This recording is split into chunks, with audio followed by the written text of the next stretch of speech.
Bienvenue sur notre chaîne palpitante, où l'adrénaline est à son comble et les moteurs rugissent sous l'effet des poursuites policières les plus haletantes.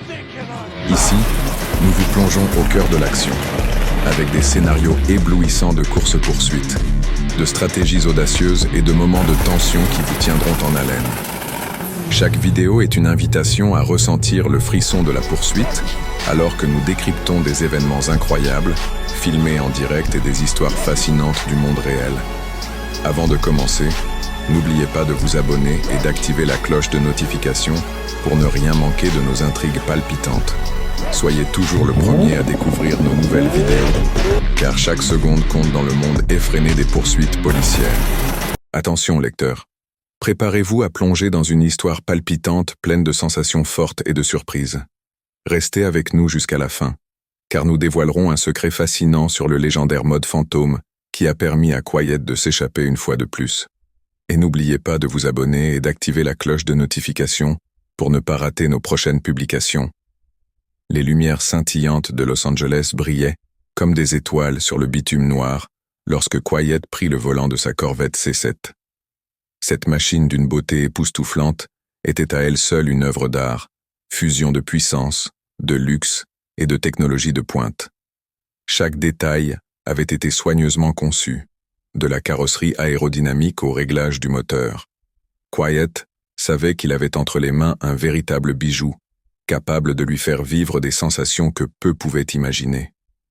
Alors qu'il naviguait dans le labyrinthe de la ville, l'air chaud de la nuit caressait son visage comme une promesse d'aventure.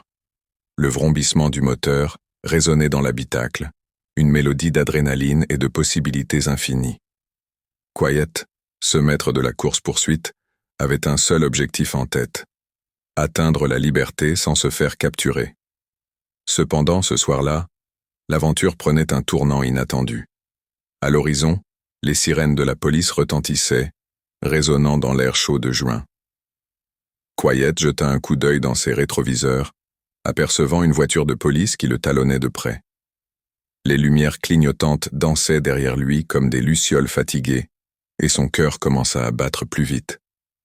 Il relâcha l'accélérateur et s'engouffra dans la circulation dense des rues animées. Savoir qu'il était traqué n'était pas nouveau pour lui, mais la montée d'adrénaline le poussait à aller plus vite. Il savait que Los Angeles regorgeait de ruelles étroites et de voies discrètes, des terrains où il pouvait utiliser ses compétences de conduite pour semer ses poursuivants. Les policiers, dans leurs véhicules surpuissants, le traquaient avec une détermination féroce. Leurs voitures scintillaient sous les néons, traçant des lignes vives dans l'obscurité. Les officiers à bord, avec des visages concentrés, communiquaient par radio, échangeant des informations sur sa position tout en tentant de le cerner. « Nous avons un suspect à grande vitesse sur Sunset Boulevard, en direction de Griffith Park », annonça l'un d'eux, la voix tendue par l'excitation. Chaque transmission était une menace. Chaque kilomètre parcouru devenait un jeu de chats et de souris qui le tenaient en éveil. Soudain, une lueur d'idées traversa l'esprit brillant de Quiet. Il se mit à sourire, se préparant à un audacieux coup de théâtre. Alors qu'il approchait d'un feu rouge juste avant d'entrer dans Griffith Park, il prit un virage serré à droite, s'engageant dans une ruelle sombre. Il savait qu'il pouvait les semer ici, grâce à sa connaissance intime de la zone. Une pluie de lumière jaillit de son côté, mais il ne dévia pas de sa trajectoire. L'excitation montait en flèche alors qu'il manœuvrait. Pour échapper à ses poursuivants, Quiet enchaînait les dérapages contrôlés, le vent fouettant son visage. Sa maîtrise de la conduite faisait la différence. Il savait exactement comment utiliser chaque virage à son avantage. Chaque épingle était un balai de précision entre la pneu et l'asphalte. À un moment donné, il décida de prendre un chemin vers une zone industrielle désertée, espérant éviter la vigilance accrue des forces de l'ordre. La route était peu fréquentée à cette heure tardive, et quel meilleur moment pour disparaître qu'une nuit étoilée, alors qu'il naviguait à travers des entrepôts abandonnés, ses instincts aiguisés prenèrent le relais. Ils avaient construit des barrières sophistiquées, mais Quiet connaissait un passage secret. Il ralentit légèrement, surveillant le sol et les lumières encore vives de la ville au loin. Alors qu'il se jetait dans un virage, il aperçut une autre voiture de police sur un chemin adjacent. Son cœur battait plus fort. Il était temps d'agir. À cet instant précis, il activa son système spécial, le mode fantôme. Nommé Ghost Mode, ce système n'était pas qu'un simple gimmick. C'était le fruit d'une technologie révolutionnaire développée par des ingénieurs de haute volée. La voiture s'assombrit instantanément, comme si elle s'était fondue dans l'obscurité. Les lumières s'éteignirent, et le carénage ajusta son apparence pour s'intégrer parmi les ombres. Quiet ressentait la magie de la technologie en action. Son cœur, bourdonnant d'adrénaline, ralentissait en raison de la tranquillité temporaire qui s'installait. À cet instant, un calme fébrile s'empara de lui.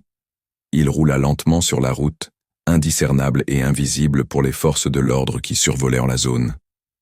Pendant ce temps, la police, prise de court, ne pouvait que constater qu'ils avaient perdu leur cible. Dans la voiture, Quiet plissa les yeux, cherchant à anticiper leurs mouvements à l'aide de son écran intégré. Les policiers agités se mirent à fouiller les environs, leurs visages marqués par la frustration de ne plus avoir de visibilité sur leur proie. Quiet continua sa route, longeant la rivière Los Angeles. La lumière de la ville scintillait au loin, créant un tableau éclatant contrasté avec l'obscurité qui entourait les berges. Il savait que la magie de son Ghost Mode ne durerait pas éternellement, et qu'il devait se préparer à prendre un retraite stratégique. Soudain, il entendit le bruit de rotors lourds au-dessus de lui. L'hélicoptère était toujours en vol, traquant les lumières de la police au sol. La tension monta d'un cran. Il savait qu'il devait trouver une sortie. Avec une combinaison de technique et de la technologie, Quiet prit la décision d'emprunter un vieux tunnel qui menait à un plateau surplombant la ville. Il se fraya un chemin le long de la berge, et alors qu'il tournait dans le tunnel, il désactiva temporairement le mode fantôme, ressuscitant lentement la puissance de la corvette.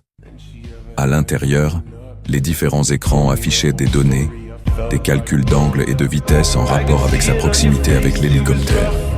Il était tellement concentré qu'il en perdit la notion du temps. Le tunnel s'élargissait lentement et l'écho des pneus sur le gravier résonnait autour de lui.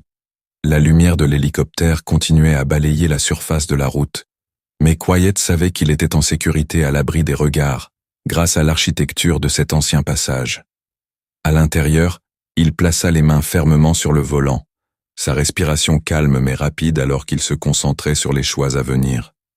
À travers la pénombre, une lueur dorée apparut à plusieurs centaines de mètres. C'était la sortie. Pourtant, il devait être rapide. Il subit son dernier appel à l'action. Quiet pressa à nouveau le bouton du Ghost Mode. Instantanément, la voiture devint à nouveau invisible aux yeux des forces de l'ordre, et il se précipita vers la sortie, les pneus hurlant sur le gravier. Dans un ultime coup de pouce, il sortit du tunnel à toute vitesse, levant la tête vers le ciel étoilé, voyant cet horizon d'un monde meilleur. À l'extérieur, il emprunta une petite route qui menait vers l'ouest, direction les collines surplombant la ville. Quiet freina légèrement pour s'ajuster, et la corvette glissa en douceur. Il savait que la ville dans son dos était pour lui une âme sanguinaire avec sa loi, mais ici, dans ce moment de tranquillité, il se sentait invincible. La silhouette des collines se profilait au loin, comme des montagnes de liberté à portée de main. Il roula en direction de l'observatoire Griffith, un lieu qui lui était cher. Qu'il s'agisse d'observer les étoiles ou de fuir les ennuis, ce site était une oasis pour ceux qui cherchaient à s'extraire du monde. Les lumières de Los Angeles scintillaient en contrebas, et Quiet pouvait admirer la vue tout en restant à l'abri. En essayant d'inspirer la paume de sa main, son cœur battait encore vite à cause de l'adrénaline, mais son esprit était calme. C'était là qu'il se sentait le plus vivant. Mais alors qu'il dépassait l'observatoire, une lueur vive surgit violemment dans le ciel. Un autre hélicoptère, plus rapide que le précédent, surgit de nulle part, se dirigeant vers lui. La police avait mis en place un blocus aérien dans le but de le retrouver. Les sirènes retentissaient maintenant presque comme un chant lugubre. Quiet réalisa qu'il n'avait pas gagné, que la partie n'était pas terminée. Son esprit fertile chercha immédiatement une solution dans ce contexte désespéré. En s'engageant sur la route qui menait aux Hollywood Hills, il savait que la situation devenait critique. Le souffle coupé, il appuya sur l'accélérateur, lâchant la pluie sur les routes tortueuses des collines. Le vent s'engouffrait à travers ses cheveux, tandis qu'il sentait la force de son contrôle sur la corvette. En glissant à travers chaque virage, il pliait la route à sa volonté, tout en pesant chacune des décisions qu'il prenait. Mais plus il adoptait une conduite audacieuse, plus le bruit du moteur s'intensifiait, se mêlant à celui des hélicoptères qui rugissaient au-dessus de lui. Frappant d'autres routes plus étroites et sinueuses, Quiet calcula sa prochaine manœuvre. La ville était une toile d'illusions, et il avait besoin de manipulation et d'audace pour prendre l'avantage. En prenant un moment pour respirer, il décida de se rendre dans une zone plus densément boisée, où les arbres cachèrent davantage sa présence. Maintenir le mode fantôme serait plus malaisé, mais l'élément de surprise pouvait renverser la situation. En approchant d'un chemin brusquement ouvert dominant un ravin, il serra les dents, avant de zigzaguer dans une série de virages. Ses pensées se concentrèrent sur la sortie, sur les échappatoires, tandis qu'il prenait le risque d'un enchaînement de manœuvres audacieuses. Les secondes semblèrent des heures, et le bruit des hélicoptères se rapprochait d'eux à grands pas, comme une meute de loups affamés. Alors qu'il se préparait à une descente périlleuse, Quiet activa les phares de son véhicule et emprunta ce qui semblait être un ancien chemin oublié. La descente était raide, mais il savait exactement comment négocier cette courbe comme un acrobate. Les arbres bordant le chemin se précipitèrent devant lui, mais son esprit était clair et concentré. Soudain, un bruit sourd retentit derrière lui. C'était la voiture de police qui le suivait de près, et le temps de respire devenait de plus en plus limité. La vision d'un grand précipice se dessina alors devant lui, mais il savait qu'il pouvait effectuer une manœuvre. Il appuya sur l'accélérateur, alignant la corvette parfaitement pour le saut. Les pneus patinèrent légèrement au démarrage, mais en un instant il sauta avec la beauté et la puissance de sa voiture, atterrissant en douceur de l'autre côté du ravin. Son cœur battait à tout rompre, mais à ce moment-là, il se sentait vivant, transcendant, comme si le temps avait ralenti pour lui permettre de savourer sa bravoure. Alors qu'il se retournait pour observer sa trajectoire, il aperçut la voiture de police s'arrêter juste avant le précipice, tandis que le hurlement des sirènes aggravait la tension dans l'air. Les policiers devaient se demander ce qu'ils avaient gratté.